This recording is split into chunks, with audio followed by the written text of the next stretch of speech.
Pasha Paro, thank you for tuning today. Have with us Chip, Dianetics. Can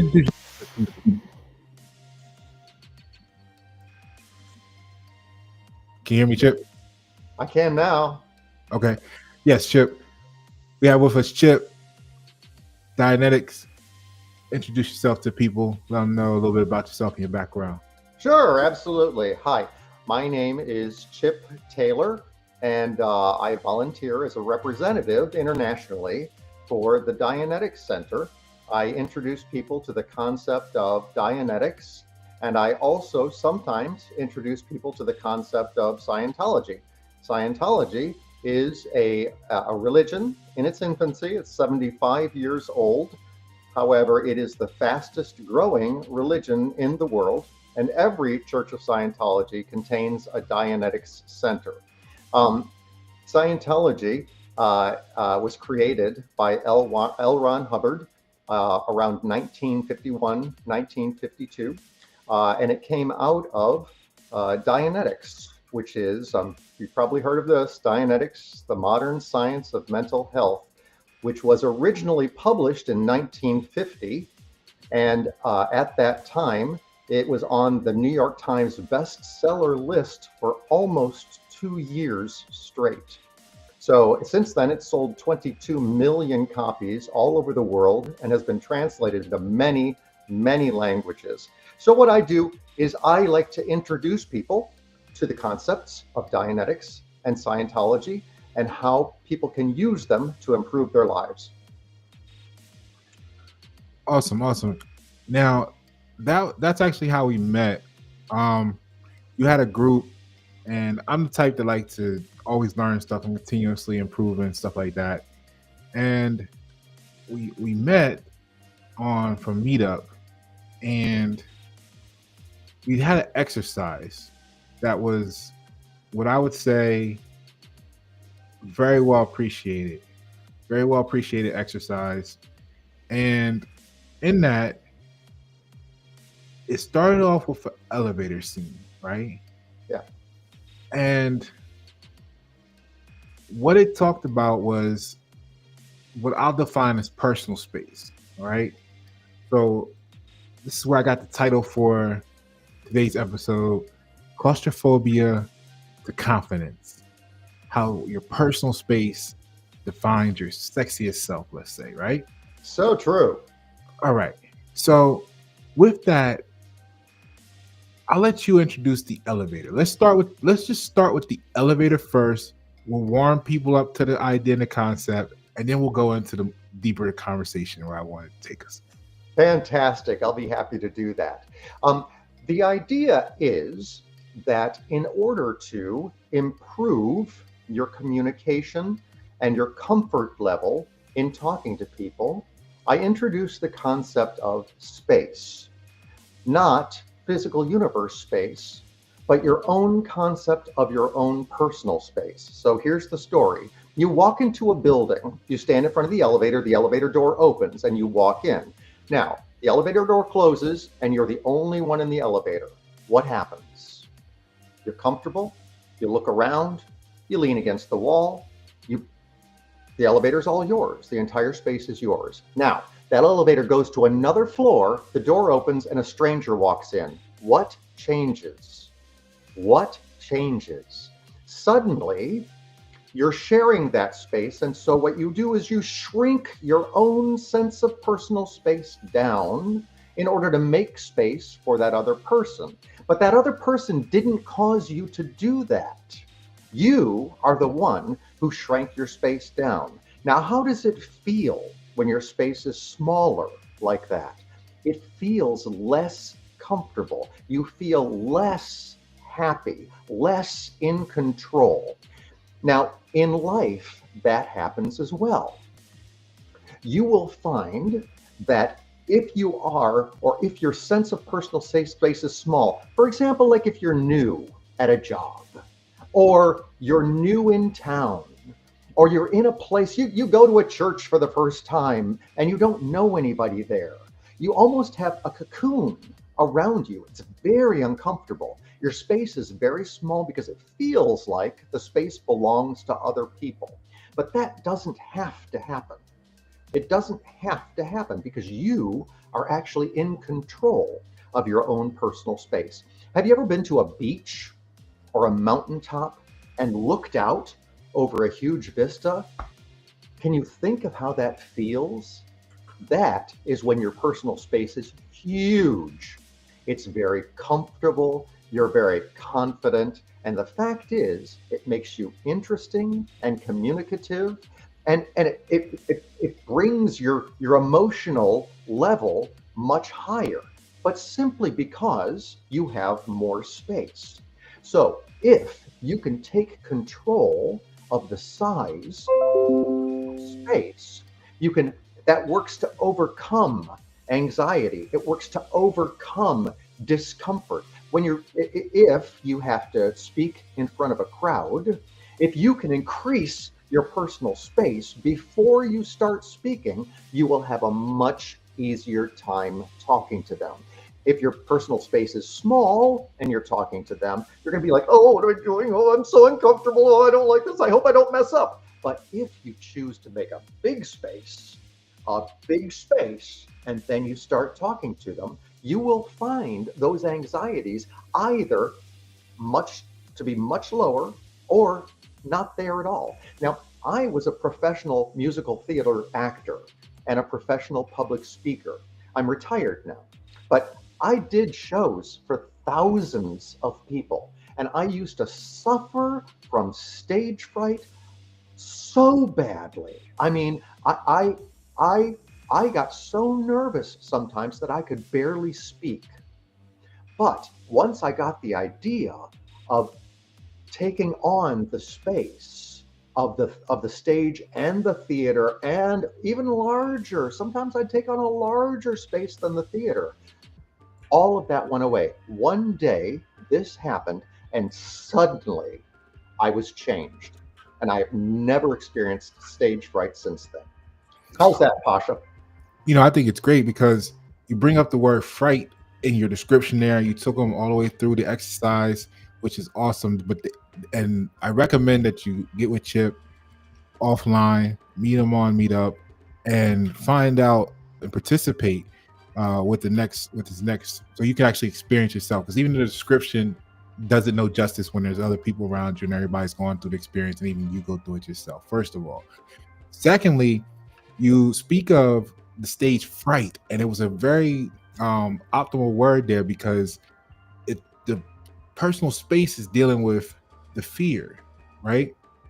So the fear of, wow, like what is it that they're actually afraid of is what the first thing that comes to my mind, because it's not something you think about, but that space is there in human nature, the way the mindset works apparently, to alleviate that fear by knowing that there's some clearing, there's some room, and it varies from culture to culture what the quote unquote normal is and legal stuff should be and da da da. But what it boils down to, I thought was very amazing, because when I was going through the exercise that night, I said, oh, well, when we're radiating, when we're broadcasting, and you're in a big space, when you're a star, right, on the stage, you're radiating out, and it's nothing to interrupt it. It's just you're casting your shine, you're shining out into the crowd, and everybody's receiving that glow, and they're all like, ah, right? Yes. When you're in a small space, that energy reflects back to you and you feel it. And that could be maybe what you're sensing when, as part of fear, like you're getting that reflection, like one of those new Columbia jackets that use the space age technology that reflects your heat back onto you. It's like that, like you're protruding the heat, the rays, the energy, the microwave, but then you're feeling it come back and you're like, oh shit, what is that? Is that me? Talk about the closet. Sure, of course. And I love your theory of why this works. That could very well be. The exercise that we do on the meetup. And let me just pause for a second. Pasha, if you have the Zoom link to that meetup, it would be great if you could post it so that people can find it easily. Um, and I do this every Wednesday night at 7 p.m. Eastern time. And Now over the holidays, it's not happening. But starting January, 7 p.m. Eastern time on Wednesdays, you can come and visit me. All right. Or you could go to Scientology.tv or Scientology.org to get more information. All right, so the exercise that we do, because we actually practice this in my seminars, I want people to walk away with something they can use. Because Scientology and Dianetics are things that you use. It's nothing to believe.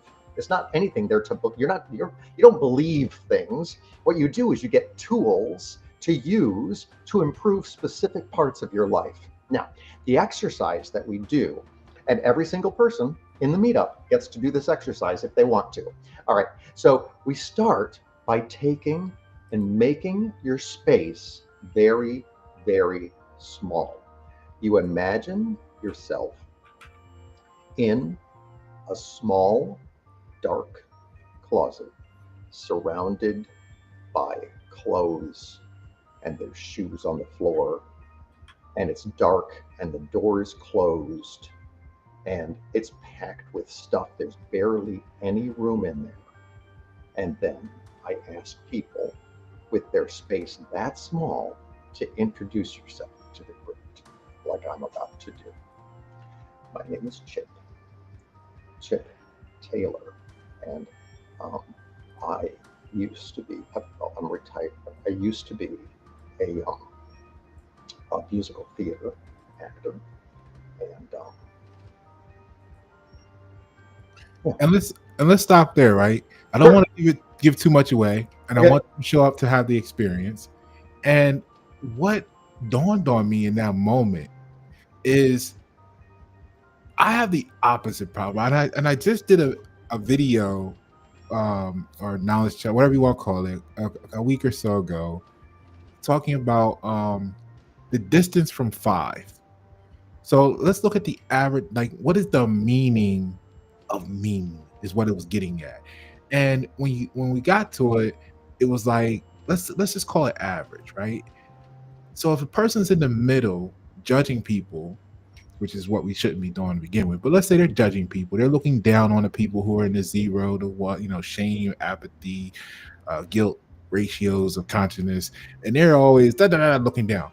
Well, when they meet someone who's a 10 coming from enlightenment, right, they feel the same distance. They don't realize that it's a 10 talking to them, and they treat them like a 0 in most cases, which is why a lot of innovation is stagnant in the nation, for example.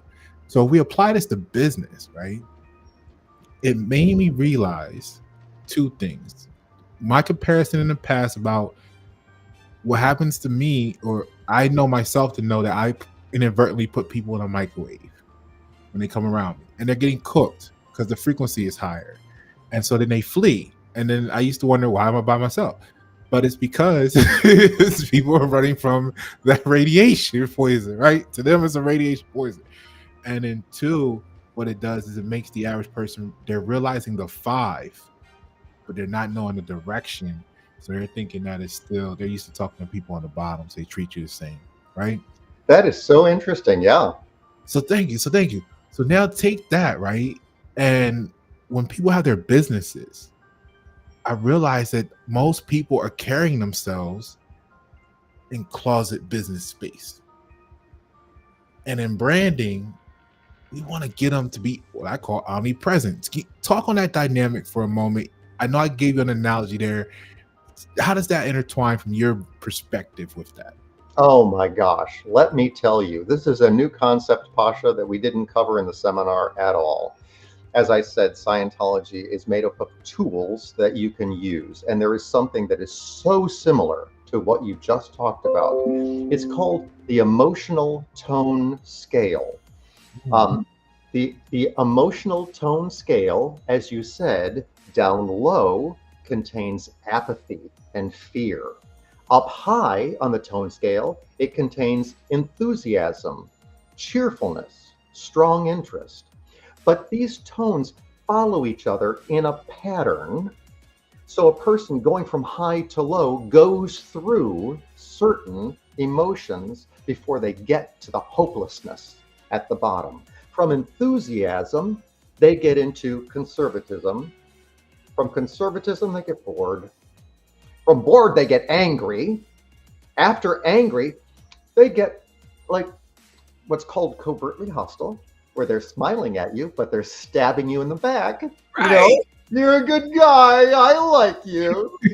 Nobody else does. You know, that sort of stuff. Then below that, you get into terror. This is the person is running away. After terror, it gets into hopelessness. And unfortunately, after hopelessness, you reach body death. So enthusiasm is as far from being dead as you can get. But hopelessness and fear are very close to death. So the higher you can be on this emotional tone scale, the better. And there are ways to raise yourself on the emotional tone scale. But that's a story for another day. Wow, yeah, I appreciate that. It because I know the scale from power versus force with enlightenment at the top and those lesser ones at the bottom, and so that's a great comparison, and I like the way that it used like terror and stuff in there that's not mentioned in the other chart and graph. Mhm. So that's great imagery to really showcase not only what the people are feeling on a conscious level or emotional level, but the what they're going to the action will be as well. It's So and if I could just interrupt you for one yeah, sure. second and just say that the thing about the emotional tone scale is that each emotional tone level has a certain behaviors that go with it, and Mhm. people broadcast that where they are. So they if they're in fear, they do certain things. You know, like their eyes go like this. You know, there are certain behaviors that go with each tone level. So once you can spot the tone level that the person is at, you can predict what they are going to do in any given circumstance. So you can figure out whether a person is going to be trustworthy or not trustworthy, whether they're going to follow through or they're not going to follow through. You can predict behavior based on where they are at on the tone scale. That's how the tool is useful. Totally parallels with my action in life because like I'll get rid of people because of trust issues. I think I just got rid of about 150 of them like 2 weeks ago. Mm. Dunbar's number. What happens is you give people opportunities, and it's not really to say that they're bad people, No, right? Negative people. They're just not in your frequency range. Sometimes, you got to put things back in the oven and let it cook a little more. It's not ready yet, right? that's right. So don't rush it, don't force it, you get food poisoning. That's kind of like what happens in real life. We're talking about frequencies and vibrations. So if the energy doesn't align, then it cancels each other out in certain areas, which you can feel if you're familiar enough with yourself, at least, right? So that's what's going on. We're having these frequency pockets, energies, the vibe needs to match or it causes problems, which is really brings us into achieving confidence and sexiness by communication, right? Because the highlight of the connection between self-perception and how individuals interact with others is critical is a very critical relationship, because how you see yourself, you're going to project yourself. And you Mhm. mentioned that earlier, we're radiating, we're broadcasting. Well, if you believe that you're small and someone else is me coming in the room to, hey, omnipresence is here, and I'm like, no, you're omnipresent, you're omnipresent. Right there, you're gonna feel mal about me because that smallness is radiating from you. You're gonna project everything, and the more I try to inflate you, you're gonna feel like, here's the quote: positivity to negative people appears negative. Take that and go into the next line with yourself. Where positivity appears negative to negative people, right? Because they have a poor self perception or small self perception. you coming in large and big and wanting to help them grow, like someone wanting to help them grow their business, you get this sometimes. I'm okay. My business is good. And I'll be like, what do you mean? Like, what do you mean you're done growth? Like, did the universe just wake up one day and say, okay, no more expansion. We're good. No more growth for nothing. No more movement. What do you think from your experience and your expertise causes the person to say, I'm no longer willing to grow, which means that they're robbing the community around them from the potential growth benefits of them growing? Is It's that very something? simple. Go ahead. It's very simple. Two things. First of all, hopeless Hmm. is very low on the emotional tone scale. Someone is beaten down and defeated one way or another over and over and over again. Children begin very high on the tone scale, but as life happens to them and things go wrong and they get hurt, they get lower and lower and lower, and they become hopeless. And I talk to people about Dianetics and Scientology every week, and so many people are hopeless and they don't even realize it. You have to wake them up and show them that they are hopeless by asking the right questions. The other thing I want to say is, you know, the elevator story, right? Imagine that you're in the elevator and the door opens and a huge, loud, vivacious, outgoing person enters the elevator and starts to talk to you. You're going to tend to make your space even smaller because this loud, vivacious person claims so much space, and it's uncomfortable to people to share space. So they just shrink their space down as small as they possibly can to allow you to have the space that you are claiming. Hmm. What I would recommend, sometimes the best way to approach a person is to say, hi, my name's Chip, and I'd like to see if there's some way I might be able to help you. Because what that does is it makes them claim more space because you are making yourself small. But then you build your space a little bit larger, a little bit larger, a little bit larger, because as you talk to them, they become willing to share the space. Until you've talked to them, until you are real to them because you've talked to them and they like you because you've talked to them, until that happens, they're not going to be willing to share a space with you. So if you are too big, you will make them crush down. So if you crush yourself down, you will make them big and more willing to reach to you. Hmm. And that's the true, well, we don't know what we don't know. The evidence, as I see it, supports that gravity might be a pushing force instead of a pulling force. So the barometer pressure has us being pushed down because of all the stuff, the energy. But it made a great point when you said we're crushing them. Because if your radiance is so forceful, coming from a large and what they perceive as confined space, and they're going to feel that pressure. Yeah. I totally have experienced the exact same thing that you have talked about. And with this tool of space, I went, oh my gosh, I'm being too much. I'm a musical theater actor. I take a lot of space. Mhm. I'm used to communicating to 3,500 people in a huge auditorium, right?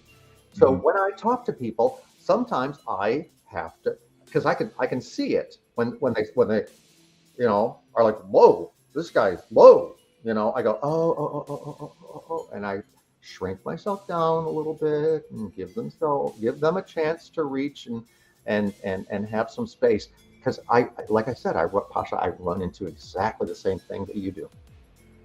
Awesome. And again, it's like everybody runs. I mean, most people run into it, but from what side are you running into it? Right. What and if we make it a circle instead of a linear 360, like I did it on a ruler, so you had 10 and 0 and 5 in the middle.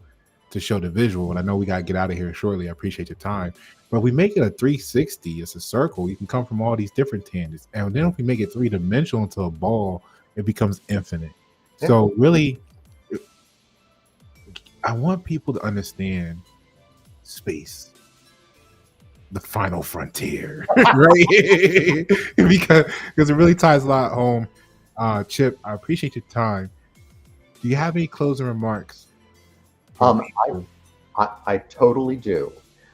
First, I would ask you once again to share that Zoom link for the okay, great, for the meetups, and you're welcome to come join me at 7 p.m. Eastern time on Wednesday nights. I would love to see you.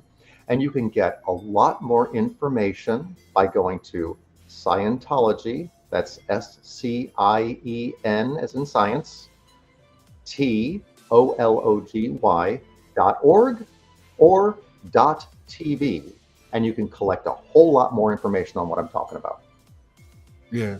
And for anybody that, you know, I'm not a Scientology. I'm not, they know me as not being religious. It's ironic because you guys have a great system when you think about it. We just did the good ancestor principles a couple of weeks ago, and you guys actually overlap in some of your ideology. Whether you look at it as a religion or a way of life, it's a great set of tools, as you called it earlier.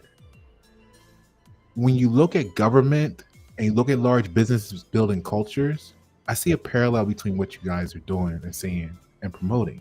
So if you feel some type of way about religion, then look at it as a culture and just explore it and give it a chance, because it's nothing more or less than what your government's doing to you to pin you in the box that you might not want to be in once you realize where they're pinning you. So give Chip a chance. We'll see about some contact information other than the meetup or something like that. Maybe there's an email address or something you'd like to share, and we'll go from there. We can put it in the comments on social media. Okay. Sounds fantastic. Thank you so much, Pasha. This has been great. Chip, I appreciate you and your time. Thanks for showing people how this adds value to sustainable communities. This is Pasha Pabo, YNet7. Thank you for tuning. Chip, hang in there 1 second. We're going to end this. I appreciate everybody today.